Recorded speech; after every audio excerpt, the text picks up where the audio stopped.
ஒரு மருத்துவம் சார்ந்த படிப்பு படிக்கிறாங்க அப்படின்னா, அவங்களுக்கு ஜாதக அமைப்பு எப்படி இருக்கும் அப்படின்னா, பொதுவா படிப்பு அப்படின்னு நம்ம எடுத்துக்கும் பொழுது 2ஆம் பாவத்த நம்ம எடுத்துக்கிறோம் இல்லையா?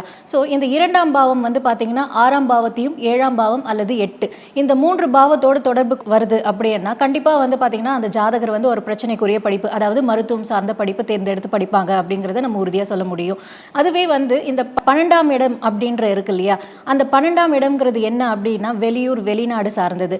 ஸோ இந்த 12ஆம் இடத்தோட 2ஆம் வீட்டு அதிபதி வந்து தொடர்பு பெறுது அப்படின்னா, கண்டிப்பா வந்து இந்த ஜாதகர் வந்து அதே அந்த மருத்துவம் சார்ந்த படிப்பை வந்து வெளியூர்லயோ அல்லது வெளிநாட்டிலயோ போய் படிக்கிறதுக்கு உண்டான வாய்ப்புகளும், அமைப்புகளும் இருக்கும் அப்படிங்கிறத நம்ம சொல்லலாம்.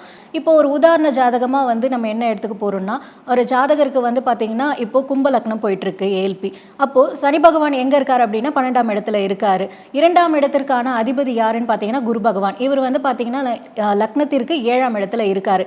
2ஆம் இடத்திற்கு அது 6ஆம் இடமா வரதுனால, ஜாதகர் வந்து ஒரு பிரச்சனைக்குரிய படிப்பை எடுத்து படிப்பாரு அப்படிங்கிறத வந்து நம்ம சொல்ல முடியும். ஸோ அதே போல வந்து குரு பகவான் 7ஆம் இடத்துல இருந்து லக்னத்தை வந்து பார்வையிடுறதுனால கண்டிப்பா வந்து பார்த்தீங்கன்னா, இந்த மருத்துவம் சார்ந்த படிப்பு படிக்கிறதுக்கு ரொம்ப உறுதியான ஒரு விஷயமா நம்ம சொல்ல முடியும். அதுவும் இன்னும் சமயம் பார்த்தீங்கன்னா, ஏஎல்பி லக்னம் கும்பம், அதே போல சனி பகவான் வந்து 12ஆம் இடத்துல இருக்கிறதுனால ஜாதகர் வந்து இந்த படிப்பு வந்து கண்டிப்பா வந்து வெளிநாட்டில் படிக்கணும் அப்படிங்கிற ஒரு எண்ணத்திலையும் இருக்கலாம், அல்லது வெளியூர் இந்த மாதிரி சார்ந்த படிப்பை படிப்பாரு அப்படிங்கிறத நம்ம உறுதி செய்ய முடியும்.